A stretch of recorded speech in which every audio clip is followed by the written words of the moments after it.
Very good day to everybody present here.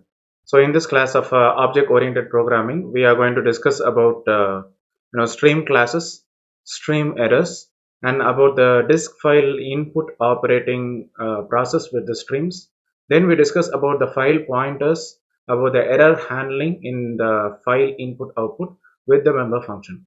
So this is especially for you, my dear students and young researchers, and you can reach me at dr.christoananth@gmail.com. So before beginning the session, let me thank God for giving me this golden opportunity to deliver this useful session to share my knowledge among my fellow national, international participants, students and young researchers. So in today's session, we'll have a short introduction to C++ stream class structure. Then we discuss about the hierarchy of classes. Then we discuss about the in-stream and out-stream class. So in the in-stream class, we'll have a short example. Then we discuss about the out-stream class. Then with the in-stream with the assign class. Then we discuss about the operator overloading function using this friend function. So we have already discussed this virtual as well as friend function. So then we discuss about the output stream with the assign class. Then about the CERR, which is nothing but the C++ standard error string. So we discuss about the F error. Then we discuss about the C++ program to illustrate the use of the F error. Then we discuss about a C++ program to illustrate the use of clear error function. Then we go with the C++ program to illustrate the use of the p error function. Okay. So I've already given the open-ended project work for you. Please complete them at your best available time, and I will be checking them very soon. So this is the C++ stream class structure. So whenever you are considering with the C++, there are numerous stream classes. For each of the streams, we will be having these stream classes with the case of files and for doing this input as well as output operations. So everything comes under this IO stream.h. So in the IO stream, you will have input stream, stream buffer and output stream. So everything comes within the input output stream. So where we have input stream with assign, input output stream with assign and output stream with assign. So this is how the classification goes on. So these are the hierarchy of classes. We'll see that in the previous slide. Input output stream class is actually considered as the topmost class. So maybe it is considered as the base class for input stream, output stream and stream buffer. And input stream and output stream are nothing but the base classes of this input output stream class. And input stream, of course, you know that it is useful for input, and output stream is for output. Then we have the IOS, which is indirectly inherited to the IO stream class. So maybe using this input stream and output stream, you will have this class to be indirectly inherited. So in order to avoid any duplication of this data or maybe the member functions of this input output stream class, generally it is declared as the virtual base class when inheriting in the input stream and output stream in the following program. For example, we have class input stream, virtual public IOS. So we have the class output stream, virtual public IOS, and we close the argument. So this is how it goes with the categorization in order to avoid the duplication of the data as well as member functions in the input output stream class. So these are the facilities which are provided by the stream classes. So we'll have the with assign class, maybe input stream with assign class or maybe output stream with assign class. So they are considered to be the extra functionality for this assignment operations. So maybe with the case of input output stream class, we'll have the input as well as output facilities that is common to all the stream classes. So with the case of input stream class, it's actually responsible for handling this input stream, and it will provide the number of functions for handling this characters or maybe strings or maybe objects. Maybe you take in the case of get or maybe get line or maybe read or maybe ignore or maybe put back. So these are the facilities. So these are the example of the input stream class. We'll have hash include IO stream using namespace std function in main function. So character X. So generally it is going to scan a particular single character. So we'll have cin.getX and cout. You are going to print it. Okay. So whenever you are going to get the character, for example, input G, then your output would also be G. So it is actually inputting characters. Then you have the output stream class. So as I told you, it is responsible for handling the output string. Okay. So maybe it's handling the characters or maybe strings or maybe objects even. So maybe you will have write operation or maybe put operation.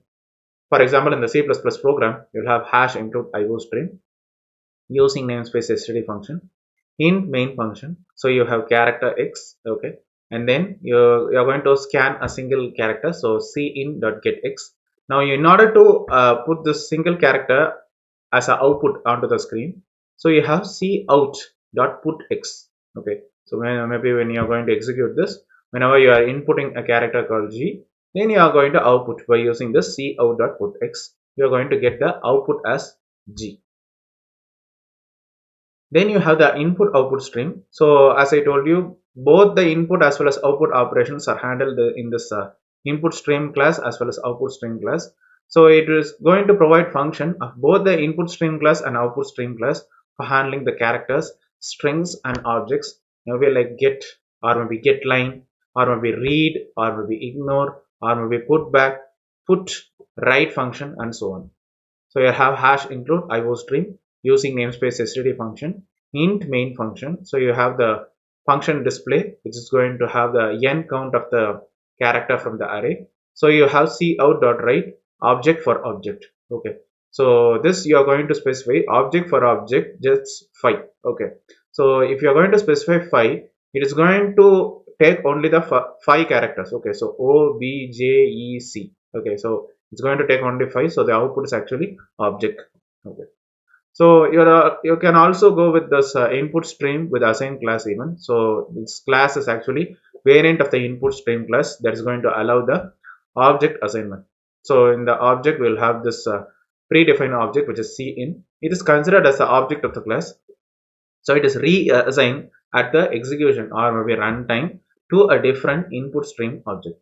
So in order to show the cin is the object of this input stream class, so we'll have this one hash include IOStream using namespace std function class demo. Then we'll have the public class int dx dy. Then you have the operator overloading using this friend function. Okay, so friend void operator. It's actually the demo ampersand d input stream and mysin. Then you will have the input statement for the cin, which is assigned to another object mysin. So you have mysin, it's actually d.dx, d.dy. Okay. Then you close it out. Then you have the driver code in main function demo d, cout, enter two numbers dx and dy. It's going to call the operator, which is nothing but greater than function, and it's going to pass d and cin as the reference value. So d is given as cin. So it can also be given as d maybe greater than symbol, and then you will have d comma cin. So that also is possible. Okay. Then you can print the statement cout dx. Okay. And you have d.dx, and similarly the breakline character slash t tag dy is equal to, it's actually d.dy. So whenever you are going to execute this particular code, for example, you are going to give the input as 4 and 5, then the output will have enter the two numbers dx and dy. So for example, if you are giving 4 and 5, it will show dx is equal to 4 and dy is equal to 5. So this is how it goes with the output stream with the assign class. And with the output stream with the assign class, it's actually a variant of the output stream. So maybe you'll have cout, cerr, okay, C++ error function, and then clog. Okay, so that's considered as a objects of this class. So it can be reassigned at runtime or execution time to a different output stream object. So you'll have hash include IOStream using namespace std function class demo. So you'll have the public class in dx and dy. So demo function, you'll have dx equal to 4 and dy equal to 5. Okay. Then you'll have this operator overloading using this friend function. So friend void operator. So demo ampersand d output stream, and like mysin you have mysout. Okay, mycout. Okay. So you have the cout which is assigned to another object mycout. So mycout is actually the value of dx and dy are, and you print this mycout. So it's d.dx and similarly d.dy. Then you go with the driver code in main function demo d. This is where you're going to call for the default constructor. Okay, so it's going to call the operator, okay, less than function, and it's going to pass the d and cout as a reference. So d is cout. Okay, also you can go with less than symbol and then d comma cout. Okay, so whenever you're going to execute this particular code with the case of output stream, With assigned class, you will have value of dx and dy are 4, 5. Okay, so this is how it goes with the output stream with assigned class. Then we have the C error function. So C++ standard error string. Okay, so it's actually designated as this one, standard stdcerr. It's actually considered as the object of this class output string. That's going to represent the standard error string. It's actually oriented to the narrow set of characters. So it is going to correspond to the C stream, standard error. So standard error stream is actually the characters which are determined by the environment. So this destination can be shared by more than one standard object. Okay. We'll also have this insertion operator. Okay, so less than symbol. So for unformatted data, you can use this function. Maybe it can be considered as an object of the class output stream. And then you'll have input output stream as well. So with the external linkage and static duration, it's going to last till the entire duration of the program. Okay. For example, you can also use this particular object to write it in the screen. For example, if you want to write hello, then maybe you will have this one, hash include IO stream in main function stdcerr. So it's a C++ standard error string. Okay, so it's actually hello. Okay, and then return 0. So whenever you are going to save it as hello.cpp, okay, hello.c++, then you navigate to the save location of this file in this terminal/cmd. And for example, you are going to compile using the compiler, G++ compiler. So $g++ hello.cpp. Then you run it out as $./a.out. So maybe you'll give the output as hello. So this is how you go with the C++ standard error string.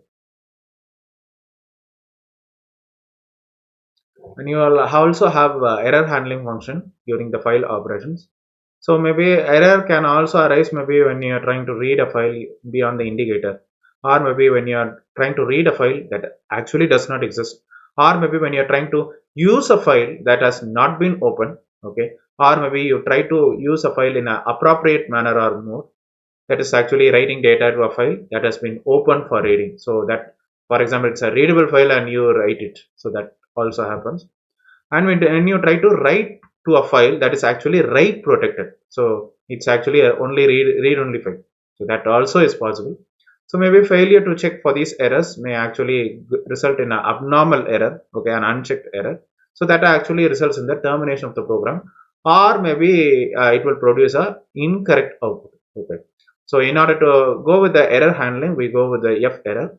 So C++ also comes up with a library function F error. So it is going to check for the error in the string. Okay, so int F error file star string. So F error is going to check for any error in the string, and it is going to return a value 0 if no error has occurred. Okay, and also a non-zero value if, for example, there is an error. So the error indication will definitely last until the file is actually closed, or maybe until it is cleared by the clear error function. Okay, so this is the case of the F error.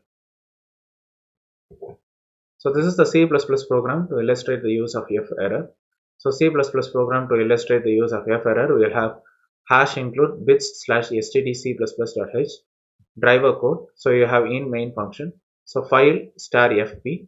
So if the file is open, which does not exist, then it will be corresponding to an error. So you'll have error no. Okay, error no. Okay. So this value is actually will be set. Okay.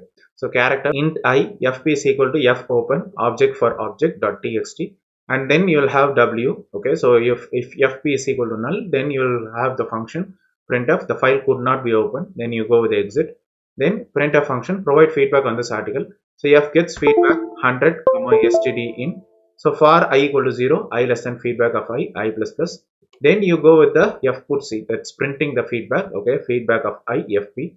So error writing file you try to go with. So if error of fp, then print a function error writing in file, then you exit of one. Close the file pointer with f close of fp. So whenever you are going to execute this particular program, then you'll have provide feedback on this article test feedback. So it will have process exited after 46.13 seconds with return value 0. Press any key to continue. So this is how it goes with the F error. So then you will have the clear error function. So the function clear error is going to clear the end of the file and the error indicators also for the string. And its prototype can be given as the void clear error. Okay, so you'll have files dot star string. So clear error, as I told you, it's going to have the error until this clear error, it is going to clear the error. Okay, so clear error function, it is going to clear the error for the string pointed by the string. Okay, so you'll have the function which is used because this error indicators are not automatically clear. So maybe it will be returning an error value until this clear error function or maybe fseek function or maybe fset position function or maybe rewind function is actually called. So this is a C++ program to illustrate the use of clear error. So hash include bits slash std_c++.h. Then you have the driver code in main function. So file star fp, character feedback of 100, character c, fp is equal to f open file.txt, w, then c is equal to f get c of fp. So if f error of fp, then you'll go with the printf error in reading from the file. So file.txt slash n. Then you go with the clear error function. So this is the function. So this is what I'm talking about, clear error of fp. So if error of fp, then you go with the print function, error in reading from the file. Okay. So this is actually file.txt, and you close the file by the f close of fp. So whenever you are going to execute this one, error in reading from file.txt. So you'll have process exited after this much seconds with the return value 0. Press any key to continue. So this is how we use this clear error function. So we'll have this p error function also for printing the error. So maybe in case of the error, programmer can actually determine the type of the error. Okay, so that has actually occurred during this p error function. So whenever we are going to call this p error function, it is going to display a message describing the most recent error that has actually occurred during the library function call or maybe system call. So you'll have void p error of character star msg, okay, character message, and you will try to go with the using of this particular code in the program. As I told you, p error is going to take one argument and it is going to point to the optional user defined message. Okay, so when the message is actually printed first, followed with the colon, and maybe the implementation defined message that actually describes the most recent error. So maybe if the call to the p error function is made, then when no error has actually occurred, then no error which will be actually displayed. So you have to remember that actually the call to the p error function just it's going to call. So it's nothing to do to actually go with the or maybe deal with the error condition even.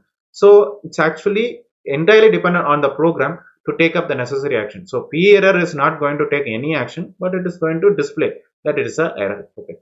So the program may prompt the user to do something such as maybe terminate the program.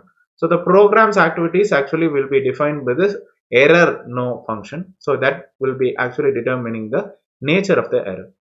So in order to use this external constant error no, you must include the header file error no.h. Okay. So this is for the illustration of p error. So hash include bit slash stdc++.h, hash include error no.h. So you are going to use the error no function. So driver code, you'll have int main function, file star fp. So you have to rename the file. So rename the file.txt as new file.txt. Okay, right? And then you are going to open the same file, fp is equal to file open file.txt. Okay. Comma r. Okay. Then you go with the if fp equal to null, then you go with the print error function and return -1. Then you close the file pointer just like previous, f close of fp, and then return 0.